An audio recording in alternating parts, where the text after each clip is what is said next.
तो दोस्तों आज तारीख हो गई है 30 जुलाई की, साथ ही में दिन है शनिवार का। तो आज दिन भर के मुख्य समाचार और देश दुनिया की ताज़ा खबरें हम आपके लिए लेकर आ चुके हैं। तो आइए बिना देर किए चलते हैं सीधे पहली खबर की तरफ। कोरोना काल में बंद सभी ट्रेनें फिर पटरी पे दौड़ेंगी। रेल मंत्री के निर्देश पर इस हफ्ते 500 ट्रेनों का शुरू होगा संचालन। जी हां, कोरोना काल के दौरान बंद सभी ट्रेनों का संचालन इसी हफ्ते से शुरू हो जाएगा। रेल मंत्री अश्विनी वैष्णव ने इसके लिए मंत्रालय को निर्देश भी दे दिया है। जानकारी के मुताबिक इसी हफ्ते से बंद 500 ट्रेनों का संचालन दोबारा शुरू हो जाएगा। जाहिर बात है, इसकी वजह से मुश्किलें झेल रहे यात्रियों को इससे भारी राहत मिलेगी। आइए चलें अगली खबर की तरफ। बच्चों को दूसरे पति का सरनेम दे सकती है मां। देश के सबसे बड़े कोर्ट सुप्रीम कोर्ट ने कहा है कि पिता की मौत के बाद बच्चों का सरनेम बदलने का है हक। जी हां, पति की मौत के बाद मां अगर दूसरी शादी करती है तो वो अपने बच्चों का सरनेम तय करने की हकदार है, यानी कि मां दूसरे पति का सरनेम अपने बच्चों को दे सकती है। ताज़ा जानकारी के मुताबिक अभी हाल ही में बीते शुक्रवार को देश के सबसे बड़े कोर्ट यानी कि सुप्रीम कोर्ट ने आंध्र प्रदेश हाई कोर्ट के फैसले को पलटते हुए ये नया फैसला सुनाया है और कह दिया है पिता की मौत के बाद मां ही है गार्जियन। आइए चलें अगली खबर की तरफ। जबलपुर रेलवे स्टेशन से पुलिस की बुजुर्ग से बर्बरता का वीडियो आया है सामने। मदद मांगी तो पीटने लगा पुलिस वाला। पहले लात घूंसे बेल्ट से पीटा, इसके बाद घसीटा। इससे भी मन नहीं भरा तो प्लेटफॉर्म के पाथवे से उल्टा लटका दिया। जी हां, मध्य प्रदेश के जबलपुर रेलवे स्टेशन पर एक बुजुर्ग के साथ पुलिसकर्मी की बर्बरता का वीडियो सामने आया है, जिसकी एक छोटी सी झलक आप देख सकते हैं अपनी स्क्रीन पर। बताया गया है कि बुजुर्ग के साथ एक व्यक्ति किसी बात पे गाली गलौज कर रहा था, जिसकी शिकायत उसने प्लेटफॉर्म पे खड़े पुलिसकर्मी से की, जिसके बाद पुलिस वाले ने बुजुर्ग को लात घूंसों और बेल्ट से बुरी तरह से पीटा। पुलिसकर्मी की हैवानियत यहीं पे खत्म नहीं होती। इससे भी जब पुलिसकर्मी का मन नहीं भरता है तो फिर बुजुर्ग के दोनों पैर फैलाकर उसके प्राइवेट पार्ट पे पैर से मारता है। हालांकि अच्छी बात ये रही कि वीडियो की पुष्टि होते ही एसपी नवनीत भसीन ने उसे सस्पेंड कर दिया है। आइए हम चलते हैं अगली खबर की तरफ। ताइवान के कारण अमेरिका और चीन में है जंग का खतरा। अमेरिकी राष्ट्रपति बाइडेन की वार्निंग के बावजूद हमला कर सकता है चीन। जी हां, अमेरिकी संसद की speaker Nancy Pelosi Taiwan visit पे जा रही हैं। चीन इसको लेकर बेहद ही परेशान है और लगातार अमेरिका को गंभीर नतीजे भुगतने की धमकी दे रहा है। अमेरिकी संसद की स्पीकर पेलोसी की ताइवान विजिट की तारीख तो तय नहीं है, लेकिन माना जा रहा है कि वो अगस्त के पहले हफ्ते में ताइवान जा सकती हैं। अगर ऐसा होता है तो 1997 के बाद पहली बार, यानी कि लगभग 25 साल के बाद अमेरिका का इतना बड़ा ओहदेदार इस देश की यात्रा करेगा। वैसे आप नहीं जानते हैं तो आपको बता दें कि चीन हमेशा से ही ताइवान को अपना हिस्सा बताता है। हालांकि वहीं दूसरी तरफ ताइवान खुद को लोकतंत्र और आजाद देश मानता है। वहीं तीसरी ओर अमेरिका किसी भी सूरत में ताइवान को चीन के हाथों में जाते नहीं देख सकता और यही टकराव की वजह है। बहरहाल रूस के यूक्रेन पर हमले के बाद माना जा रहा है कि चीन भी पुतिन की राह पे चल सकता है। हालांकि अमेरिकी राष्ट्रपति जो बाइडेन ने चीन को धमकी दी है और कहा है कि अगर चीन ताइवान पे हमला करता है तो अमेरिका भी मिलिट्री एक्शन लेगा। जाहिर बात है, ऐसा होने से दुनिया के अंदर एक बड़ी जंग छिड़ जाएगी। हालांकि इस मामले में एक्सपर्ट्स का मानना है कि चीन के पास ज्यादा सैन्य ताकत है। चीन की आर्मी मिलिट्री व्हीकल के मामले में अमेरिका से आगे है। उसके पास ज्यादा टैंक, सैनिक और मिसाइलें भी हैं। इसी से जुड़ी आपको एक और जानकारी बताएं कि अभी हाल ही में बीते गुरुवार की देर रात को अमेरिका के राष्ट्रपति जो बाइडेन और चाइना के राष्ट्रपति शी जिनपिंग ने वीडियो कॉन्फ्रेंसिंग के जरिए बातचीत की। न्यूज एजेंसी राइटर्स के मुताबिक ताइवान में अमेरिकी दखल अंदाजी से नाराज चीनी राष्ट्रपति ने बाइडेन को एक तरह से धमकी भी दे दी, वो भी फेस टू फेस, खुल्लम खुल्ला। चाइना के राष्ट्रपति शी जिनपिंग ने कहा कि मैं आपसे सिर्फ इतना कहूंगा कि जो लोग आग से खेलने की कोशिश करते हैं वो जल जाते हैं। दोस्तों, अगली खबर के बारे में बताने से पहले आपसे एक छोटी सी रिक्वेस्ट है कि इस वीडियो को लाइक कर दें और शेयर कर दें, क्योंकि आपका लाइक और शेयर करना ही होता है हमारी मेहनत का फल। साथ ही जो लोग हमारे इस वीडियो को देख रहे हैं उनसे एक और रिक्वेस्ट है कि अगर अभी तक आपने हमारे इस चैनल सब कुछ सीखो जानो को सब्सक्राइब नहीं किया है तो सब्सक्राइब करके बेल के आइकन को दबाएं। अगर आप जानना चाहते हैं दिन भर के मुख्य समाचार रोजाना और साथ ही में सरकारी खबरें। आइए चलें अगली खबर की तरफ। केंद्रीय मंत्री अमित शाह की मौजूदगी में 30,000 किलो ड्रग्स किया जाएगा नष्ट। आज चंडीगढ़ में होने वाला है एक बड़ा राष्ट्रीय सम्मेलन। जी हां, केंद्रीय गृह मंत्री अमित शाह आज शनिवार को चंडीगढ़ में नशीली दवाओं की तस्करी और राष्ट्रीय सुरक्षा पे राष्ट्रीय सम्मेलन को संबोधित करेंगे। ताज़ा जानकारी के मुताबिक इसी कार्यक्रम के दौरान गृह मंत्री के सामने नारकोटिक्स कंट्रोल ब्यूरो यानी कि जो ड्रग्स वगैरह की जाँच करता है, इसकी कई टीमें दिल्ली, चेन्नई, गुवाहाटी, कोलकाता में बरामद 30,000 किलो से ज्यादा ड्रग्स को नष्ट करेंगी। बताया गया है कि इस कार्यक्रम में केंद्रीय गृह मंत्रालय के अलावा कई राज्यों के मुख्यमंत्री मौजूद रहेंगे। इस कार्यक्रम को लेकर बताया गया है कि ऐसा पहली बार होगा कि गृह मंत्री के सामने ही 30,000 किलो ड्रग्स को नष्ट किया जाएगा। दोस्तों, वैसे आप नहीं जानते हैं तो आपको बता दें कि आए दिन अपने देश में ड्रग्स के कई सारे मामले आते रहते हैं। अभी एक और ताज़ा जानकारी आई है, देखिए अगली खबर में। देश की राजधानी दिल्ली में 130 करोड़ रुपए की हेरोइन हुई बरामद, 4 आरोपी हुए गिरफ्तार। जी हाँ, दिल्ली में अफगानिस्तान के एक नागरिक समेत 4 लोगों को गिरफ्तार कर उनके पास से 21 किलो हेरोइन जब्त की गई है। जब्त की गई हेरोइन यानी कि ड्रग्स की कीमत अंतर्राष्ट्रीय बाजार में 130 करोड़ रुपए बताई जा रही है। आइए चलें अगली खबर की तरफ। अपने देश यानी कि भारत में मौजूद मंकी पॉक्स वायरस से घबराने की अब जरूरत नहीं है। वैज्ञानिकों ने दे दी है राहत भरी खबर। जी हाँ, भारतीय वैज्ञानिकों के एक दल ने पाया है कि देश में फैल रहे monkey pox virus strain Europe के उस सुपर स्प्रेडर स्ट्रेन से अलग है जिससे इस बीमारी का वैश्विक प्रकोप हुआ है। अगर आपको खबर को समझने में परेशानी हुई है तो बिल्कुल आसान सी भाषा में बता दें कि कई सारे भारतीय वैज्ञानिकों का कहना है कि अपने देश भारत में जो मंकी पॉक्स का वायरस है तो ये वो वाला मंकी पॉक्स का स्ट्रेन नहीं है। और ज्यादा आसान सी भाषा में समझाने के लिए कहें तो मंकी पॉक्स का जो वेरिएंट दुनिया भर में बहुत तेजी से फैल रहा है, तो अपने देश में जो मंकी पॉक्स वायरस फैला है ये वो वाला वेरिएंट नहीं है। आइए चलें अगली खबर की तरफ। शादी के 6 साल बाद प्रेग्नेंट हुई बिपाशा बसु। 43 साल की बिपाशा देंगी अपने पहले बच्चे को जन्म। हालांकि इसकी अभी ऑफिशियल जानकारी नहीं आई है। जी हाँ, बॉलीवुड के पॉपुलर कपल करण सिंह ग्रोवर और बिपाशा बसु जल्द ही पेरेंट्स बनने वाले हैं। ताज़ा जानकारी के मुताबिक दोनों बहुत जल्द अपने पहले बच्चे का वेलकम करने वाले हैं। हालांकि दोनों में से अभी तक इस बात को लेकर किसी भी तरह की ऑफिशियल अनाउंसमेंट नहीं की गई है, लेकिन सूत्रों के मुताबिक दोनों बहुत जल्द फैंस के साथ ये खुशखबरी शेयर कर सकते हैं। आइए चलें अगली खबर की तरफ। बीते 6 साल में 184 टाइगर यानी कि बाघों की हुई मौत। इनमें से 119 तो आपस में ही लड़ मरे। जी हाँ, घटते कॉरिडोर, प्राकृतिक आवास और बढ़ती जनसंख्या ने बाघों के जीवन को संकट में डाल दिया है। ताज़ा जानकारी के मुताबिक पिछले 6 सालों में मध्य प्रदेश में 184 बाघों की मौत हुई है। बताया गया है इसमें सबसे ज्यादा 119 की मौत आपसी लड़ाई की वजह से हुई है, यानी कि 119 टाइगर आपस में ही लड़ मरे हैं। 119 के अलावा 56 बाघों की मौत शिकार, ट्रेन व सड़क हादसों में हुई है। दोस्तों, अगली खबर के बारे में बताने से पहले आपके लिए एक बड़ा सर्वे और एक बड़ा सवाल। अगर आप इसमें हिस्सा लेंगे और इसका जवाब देंगे तो इससे काफी कुछ पता चलेगा। दोस्तों, जैसा कि अभी हमने आपको थोड़ी देर पहले बताया कि चाइना और अमेरिका के बीच काफी ज्यादा खटपट चल रही है और नौबत अब एक तरह से जंग तक पहुंच गई है। तो दोस्तों, इसी के बीच आपको इसी वीडियो के नीचे कमेंट बॉक्स में कमेंट करके बताना है कि अगर इन दोनों देशों के बीच जंग होती है,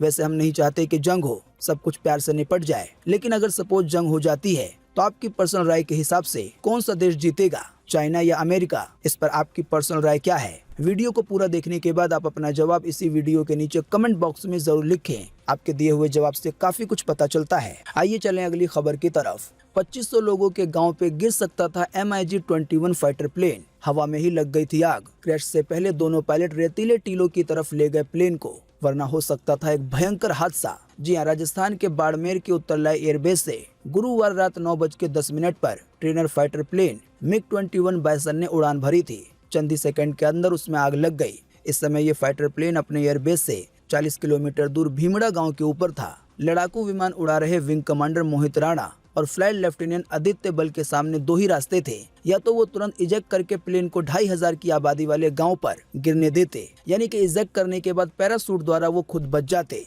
या दूसरा रास्ता ये था कि अपनी जान दांव पर लगाकर उसे हर हाल में गांव से दूर ले जाते। तो दोनों वायु सैनिकों ने आदित्य बल दिखाते हुए अपनी जान दांव पर लगा दी और गांव से करीब 2 किलोमीटर दूर अपने विमान को सुनसान इलाके में ले गए। वहीं पे लड़ाकू विमान एक बड़े धमाके के साथ रेत के टीले पे क्रैश हो गया और इस क्रैश में दोनों पायलटों की जान चली गई, यानी कि देश के दोनों ही वायु सैनिक शहीद हो गए और लगभग 2500 लोगों की जान खतरे से बाहर आ गई। आइए चलें अगली खबर की तरफ। अब अरब अमीरात में भी बाढ़ ने मचाई तबाही। कई शहरों में घर और कारें डूबी। वहां की सरकार ने अलर्ट जारी कर वर्क फ्रॉम होम का दिया है आदेश। अब रेगिस्तान भी नहीं रहा बाढ़ से सुरक्षित। जी हाँ, संयुक्त अरब अमीरात यानी कि UAE के पूर्वी हिस्से में बीते बुधवार से शुरू हुई बारिश गुरुवार को भी जारी रही। 2 दिनों की भारी बारिश के बाद पूर्वी इलाकों में बाढ़ से तबाही मच गई। भारी बारिश के चलते घरों में पानी भर गया। वहीं सड़कें लबालब होने की वजह से गाड़ियां भी बहने लगी। UAE की मीडिया की रिपोर्ट के मुताबिक बाढ़ की वजह से UAE के कई इलाके प्रभावित हैं। कई इलाकों के लिए तो अलर्ट भी जारी किया गया है। इससे जुड़ी कुछ तस्वीरें आप देख सकते हैं अपनी स्क्रीन पर। बताया गया है कि लगभग 27 साल के बाद ऐसी बारिश हुई है और एक ऐसा देश जो कि रेगिस्तान में बसा हुआ है, वहां पे बाढ़ आ गई है। आइए आपको अगली खबर में लगे हाथों बताते हैं कि अपने देश भारत में आज 30 जुलाई को कैसा रहेगा मौसम का हाल। देखें अपनी स्क्रीन पर। मौसम विभाग ने जारी किया है मौसम का पूर्वानुमान। जी हाँ, मौसम विभाग के अनुसार अगले 24 घंटे के दौरान यानी कि आज 30 जुलाई को जम्मू कश्मीर में, हिमाचल प्रदेश में, उत्तराखंड में, पंजाब में, हरियाणा में, साथ ही उत्तर प्रदेश में, उप हिमालय पश्चिम बंगाल में, सिक्किम में, असम में, मेघालय में और मध्य प्रदेश के कुछ हिस्सों में हल्की से मध्यम बारिश हो सकती है। इसके अलावा आंतरिक कर्नाटक, मध्य महाराष्ट्र और अंडमान निकोबार द्वीप समूह में भी हल्की से मध्यम बारिश की संभावना है। इसके अलावा भी दिल्ली में, बिहार में, गंगे पश्चिम बंगाल में, पूर्व उत्तर भारत में, झारखंड में, उड़ीसा में, छत्तीसगढ़ में, तेलंगाना में, कोंकण में, गोवा में, तमिलनाडु में, साथ ही केरल में और लक्षद्वीप में आज हल्की से मध्यम बारिश की संभावना है। इसके अलावा भी गुजरात में, पश्चिमी मध्य प्रदेश में, तमिलनाडु में, तटीय आंध्र प्रदेश में, लद्दाख में और राजस्थान के भी कुछ हिस्सों में आज हल्की बारिश की संभावना है। आइए चलें अगली खबर की तरफ। मुख्यमंत्री योगी आदित्यनाथ का बड़ा ऐलान, कहा यूपी में फिलहाल पेट्रोल डीजल पे टैक्स नहीं बढ़ेगा। जी हां, मुख्यमंत्री योगी आदित्यनाथ ने यूपी में पेट्रोल डीजल पे वैट न बढ़ाने की बड़ी घोषणा की है। मुख्यमंत्री ने कहा है कि निकट भविष्य में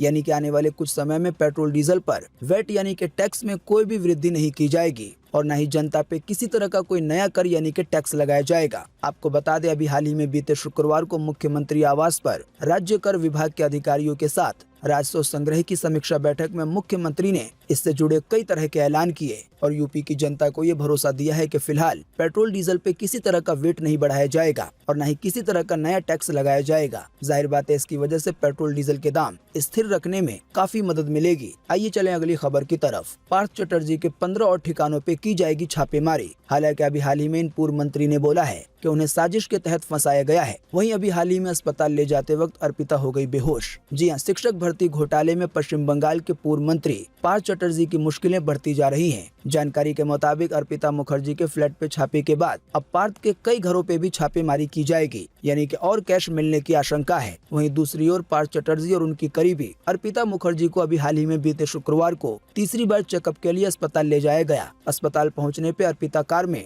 जोर जोर से रोने लगी और बेहोश हो गई। उसे नीचे उतारा गया तो सड़क पर ही बैठ गई। तो यही वो समय है जिस समय पूर्व मंत्री पार्थ चटर्जी ने मीडिया से कहा कि उन्हें साजिश के तहत फंसाया गया है। दोस्तों, अभी हाल ही के दिनों में आपने कई तरह की ऐसी खबरें सुनी होंगी कि ईडी यानी कि प्रवर्तन निदेशालय ने छापेमारी में कई करोड़ रुपए जब्त किए हैं और कई बार इस तरह की खबरें आती रहती हैं। हो सकता है आप में से कई सारे लोगों के मन में ये सवाल आए कि जो करोड़ों रुपए जब्त किए जाते हैं तो इनका क्या होता है? क्या इन्हें आरोपियों को वापस दे दिया जाता है या फिर ये सरकार की संपत्ति हो जाती है? इसी से जुड़ी जानकारी देखें अगली खबर में। भास्कर.com के इस आर्टिकल में बताया गया है कि ED, CBI, income tax department को money laundering, income tax fraud या अन्य आपराधिक गतिविधियों में पूछताछ, छापेमारी समेत संपत्तियों को जब्त करने का अधिकार होता है। ये एजेंसियां जब्त पैसे को अपने कस्टडी में ले लेती हैं और फिर अदालत के आदेश से या तो ये पैसे आरोपी को वापस कर दिए जाते हैं या फिर वो सरकार की संपत्ति बन जाती है। आइए चले अगली खबर की तरफ। एक्ट्रेस तनुश्री दत्ता ने नाना पाटेकर पे फिर साधा निशाना। बोली, अगर मुझे कुछ हो जाता है तो इसके जिम्मेदार वही होंगे।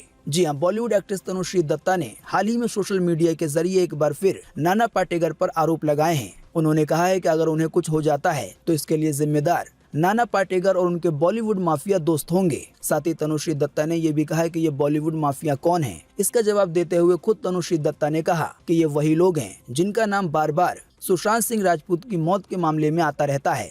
वैसे आप नहीं जानते हैं तो आपको बता दें कि तनुश्री दत्ता ने जिस समय मीटू का अभियान चल रहा था उस समय नाना पाटेकर पर सेक्सुअल हैरेसमेंट का आरोप लगाया था और अब काफी लंबे समय के बाद एक बार फिर से उन्होंने नाना पाटेकर पे निशाना साधा है। आइए चलें अगली खबर की तरफ। गोवा बार केस में कांग्रेस नेताओं को दिया गया नोटिस। दिल्ली की हाई कोर्ट ने कहा है कि स्मृति ईरानी की बेटी पर किए गए सभी सोशल मीडिया पोस्ट हटाए जाएं। जी हां, गोवा में अवैध बार केस में दिल्ली हाई कोर्ट ने कांग्रेस नेताओं को अभी हाल ही में बीते शुक्रवार को समन भेजा है, यानी कि नोटिस जारी किया है। अवैध बार में बेटी जोइश का नाम आने के बाद केंद्रीय मंत्री स्मृति ईरानी ने इसके खिलाफ कोर्ट में केस दायर किया था। अब दिल्ली की हाई कोर्ट ने जयराम रमेश, पवन खेड़ा और नेटा डिसूजा को नोटिस जारी करते हुए कहा है कि केंद्रीय मंत्री स्मृति ईरानी की बेटी जोइश पर आरोप लगाने वाले सभी ट्वीट डिलीट किए जाएं। यानी कि फिलहाल अभी फैसला स्मृति ईरानी के हक में आया है। आइए चलें अगली खबर की तरफ। यूट्यूब लाने वाला है कमाल का अपडेट, लंबे वीडियो को भी एडिट कर सकेंगे। आइए बताएं क्या है ज्यादा जानकारी। जी हाँ, वीडियो स्ट्रीमिंग प्लेटफॉर्म यूट्यूब यानी कि अभी आप जिस पे वीडियो देख रहे हैं उसमें अब आपको कमाल का एक फीचर मिलने वाला है। ताज़ा जानकारी के मुताबिक इस नए फीचर की मदद से यूजर अपने लंबे वीडियो को भी एडिट कर सकते हैं और उन्हें शॉर्ट यानी कि 60 सेकंड का बना सकते हैं और फिर वो यूट्यूब शॉर्ट में आ जाएगा। इस तरह के शॉर्ट वीडियो की एक खास बात ये होगी कि आप जिस वीडियो से शॉर्ट बनाएंगे ये उस मेन वीडियो से लिंक रहेगा। यानी कि अगर कोई शॉर्ट वीडियो देखता है तो इसी शॉर्ट वीडियो के जरिए वो उस लंबे वीडियो को भी देख सकता है जिस लंबे वीडियो से आपने अपना शॉर्ट वीडियो बनाया है। आसान सी भाषा में कहें तो एक ऐसा फीचर आने वाला है जिसकी मदद से आप अपने लंबे वीडियो को एडिट करके उसे शॉर्ट बना सकेंगे ऑनलाइन। आइए चलें अगली खबर की तरफ। बीते रोज एक बार फिर से मिले 20,000 से ज्यादा नए मामले कोरोना वायरस के। इसी दौरान फिर गई है 47 लोगों की जान कोरोना के कारण। जी हां, बीते रोज लगभग 24 घंटे में एक बार फिर से 20,000 से ज्यादा नए मरीज मिले हैं कोरोना वायरस के। इन नए मरीजों के मिलने के बाद अब देश में एक्टिव केसों की संख्या 1,43,988 हो गई है। यानी कि अब देश भर में इतने कोरोना के मरीज बचे हुए हैं। साथ ही जैसा कि हमने आपको बताया, 47 लोगों की जान फिर गई है कोरोना के कारण केवल एक दिन में। हाँ, लेकिन अच्छी बात ये रही कि इसी दौरान 22,000 से ज्यादा लोग ठीक भी हुए हैं। तो दोस्तों, आज 30 जुलाई 2022 के यही मुख्य समाचार और बड़ी खबरें थी। उम्मीद करते हैं इससे आपको काफी कुछ जानकारी मिली होगी। हम बस इसके बदले में आपसे इतना ही चाहते हैं कि आप इस वीडियो को लाइक कर दें और शेयर कर दें, क्योंकि आपका लाइक और शेयर करना ही होता है हमारी मेहनत का फल। वीडियो देखने के लिए आपका बहुत बहुत धन्यवाद। Thanks for watching.